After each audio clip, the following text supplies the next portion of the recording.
Students, welcome. Part-2 Cell, its structure and functions, 9th class, 1st chapter. Okay, today's topic is Activity 1, Observing the Cell Membrane. Take Rio leaf, tear the leaf in a single stroke. Observe it against the light. Take a small piece of leaf peel with light colored portion. Put it on slide and put a drop of water on it. Cover it with cover slip and observe the light portion of leaf under the microscope.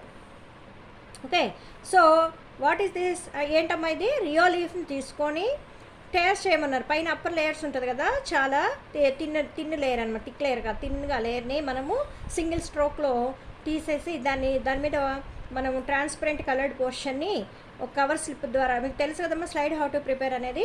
So ఆ slide మనం prepare చేసుకొని under microscope కింద కనుక observe చేసినట్లయితే మనకి దాని యొక్క structure figure 3.aలో ఎలాగైతే ఉందో మనకి అట్లాగా కనపడుతుంది. ఇక్కడ చూడండి, సెల్ మెంబ్రేను సైటోప్లాజం అంతా కలిసిపోయి ఉన్నాయి కదా, సెల్స్ అన్నీ కూడా ఒకదానికొకటి అటాచ్ అయ్యి ఇలా ఉంటుంది. ఇలాంటి స్ట్రక్చర్ మనం అబ్జర్వ్ చేస్తాం.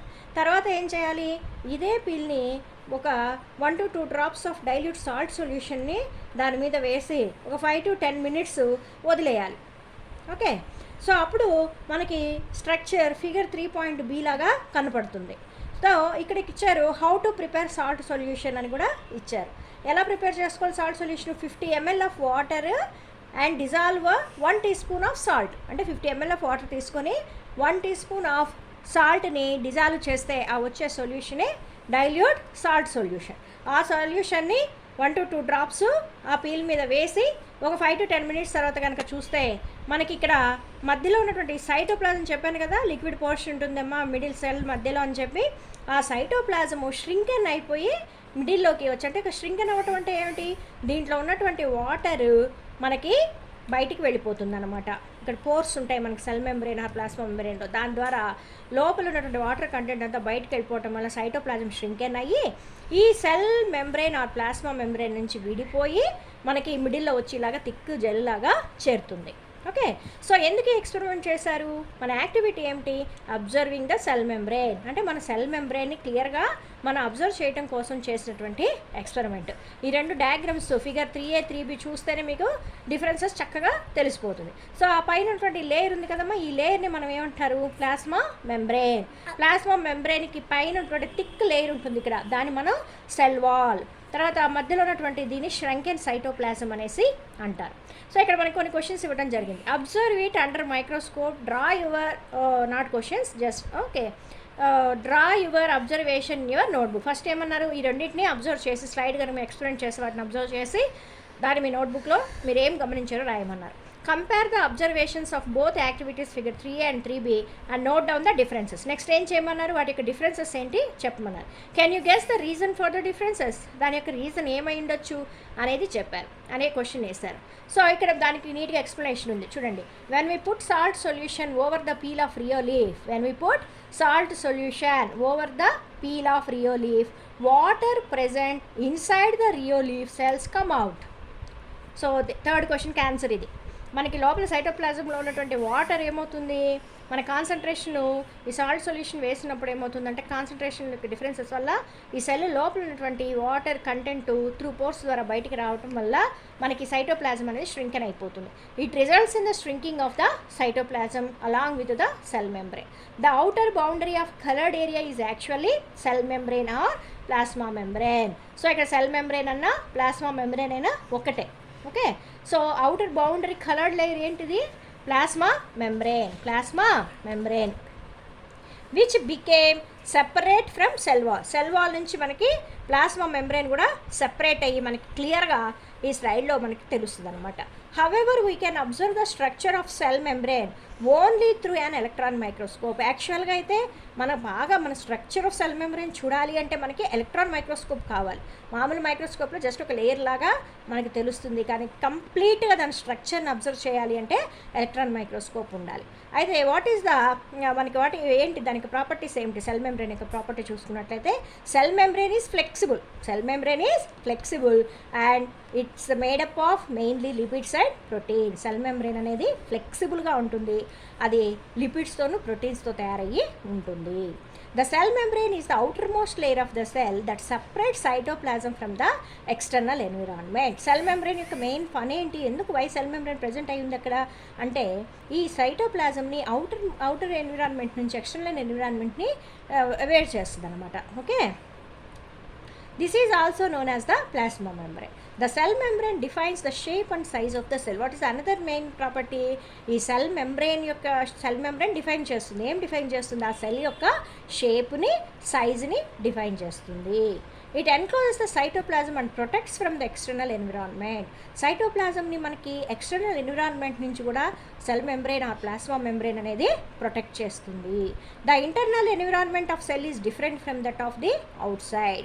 ఎప్పుడు కూడా the internal environment of the cell is different from that out side. అవును కదమ్మా, ఎన్విరాన్మెంట్ అనేది ఫుల్ డిఫరెంట్గా ఉంటుంది. లోపల ఎన్నో ఆర్గనల్స్ ఉంటాయి, అవి డిఫరెంట్ ఫంక్షన్స్ని చేస్తూ ఉంటాయి కదా.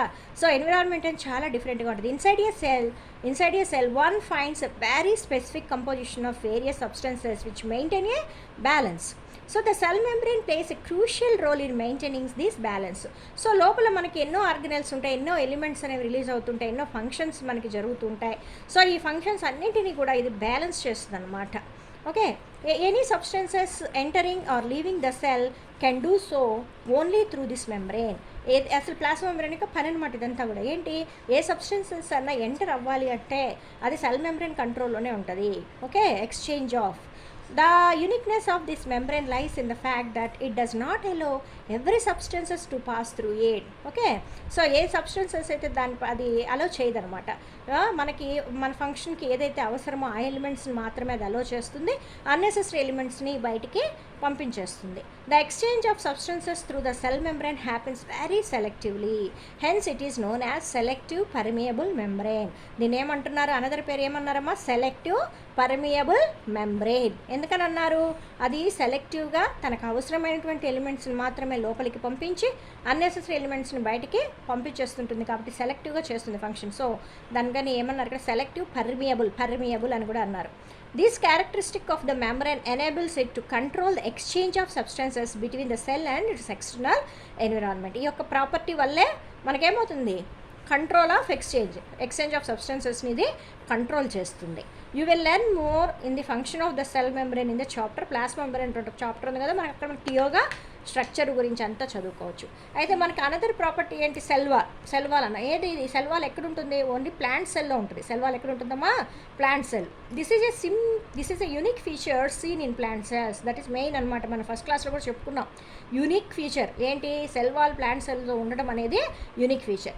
The cell membrane acts as the outer layer in animal cell. అయితే మరి ఎనిమల్ సెల్లో అవుటర్ లేయర్గా ఏది ఉంటుంది, cell membrane or plasma membrane ఉంటుంది. అదే ప్లాంట్ సెల్లో అవుటర్ లేయర్గా ఏముంటుంది అంటే సెల్ వాల్ ఉంటుంది. In a plant cell there is an extra layer mainly of cellulose. అంటే ఏమిటి, ప్లాస్మా మెంబ్రెయిన్ సెల్ మెంబ్రెయిన్ ఉంటుంది, దాని తర్వాత ఒక అవుటర్ మోస్ట్ థిక్ లేయర్ ఉంటుంది ఇన్ ప్లాంట్ సెల్స్లో, అదే సెల్ వాల్. అది దేంతో మెయిన్ తయారై ఉంటుంది అంటే సెల్యులోజ్తో తయారై ఉంటుంది. This is considered to be one of the major difference between A plant cell and Animal cell. The cell wall is a tough. What is, ఇప్పుడు మనం ప్రాపర్టీ ఆఫ్ సెల్ వాల్ గురించి, క్యారెక్టర్ ఆఫ్ సెల్ వాల్ గురించి చదువుకుంటాం. The cell wall is a tough but flexible. Cell wall అనేది టఫ్గా ఉంటుంది but ఫ్లెక్సిబుల్గా ఉంటుంది. Porous layer, cell wall అనేది porous layer that lends A definite shape and to the cell protection. Definite shape ఇస్తుంది plus cell protection కూడా ఇస్తుంది. Earlier it was believed to be inactive. ఇంతకుముందు కాలంలో ఈ సెల్ వాల్కి ఫంక్షన్ అనేది ఏం లేదు అని ఫీల్ అయ్యేవాడు. But now it is considered to be one of the most significant part of the cell. కానీ ఇప్పుడు జరిగినటువంటి రీసెర్చ్ తర్వాత సైంటిస్టులు ఏం చెప్పారు, ఇది చాలా కూడా మేజర్ రోల్ని చేస్తుంది అని చెప్పారు. That continuously exchanges information with other cell during growth and development. అంటే ఒక ప్లాంట్ గ్రోత్ అవ్వాలన్నా, డెవలప్ అవ్వాలన్నా, దానిలో అనేక బయలాజికల్ యాక్టివిటీస్ జరగాలి అన్నా కూడా మనకి ఎన్నో మెటీరియల్స్ కావాలి. ఎస్నా, సో అలాంటి మెటీరియల్స్ అన్నిటిని ఎక్స్చేంజ్ చేయడంలో ఈ సెల్ వాల్ అనేది మెయిన్ రోల్ని చేస్తుంది. What is the role of the cell wall in a plant cell? It exerts an inward wall pressure to resist the outward pressure exerted by the cell sap. Cell sap అంటే ఇక్కడ ఏంటి, మనకి కొత్త word ఏదో వచ్చింది కదమ్మా, cell sap. What is this? Cell sap. యాక్చువల్గా cell sap అంటే మనకి ఇక్కడ ఉంది కదండి, ఇది cell structure of plant cell కదా. ఇక్కడ మనకి వ్యాక్యూల్ ఉంది కదా, inside of the vacuole also liquid part present. Inside of the vacuole also. Liquid part empty కాదు, ఇది లిక్విడ్ ఉంటుంది. సో ఇక్కడ అవుట్ సైడ్ లిక్విడ్ ఉంటుంది. ఈ రెండింటికి మధ్య మనకి కరెక్ట్గా బ్యాలెన్స్ ఉండాలి కదా, లేకపోతే మనకి ఈ యొక్క సబ్స్టెన్సెస్ బయటికి రావటం, ఇది లోపలికి వెళ్ళడం జరుగుతుంది కదా, కరెక్ట్ బ్యాలెన్సింగ్ జరగాలి కదా, దాన్నే మనం సెల్ శాప్ అంటారు. What is the liquid portion present in the vacuole of the cell in plant cell, that is called cell sap. So hence the plant cells can withstand much greater changes of surrounding medium than the animal cell. So దీనివల్లే మనకి cell సాప్ అనేది ఒకటి ఉండటం వల్లనే ముఖ్యంగా ఈ plant సెల్లో మనకి గ్రేటర్ చేంజెస్ సరౌండింగ్ని మీడియంగా పనిచేసి ఎనిమల్ సెల్ కంటే కూడా మీడియంగా ఇక్కడ పనిచేస్తుంది. ఓకేనమ్మా. So this is the second part of the cell functions and it's structure. Thank you. Please subscribe.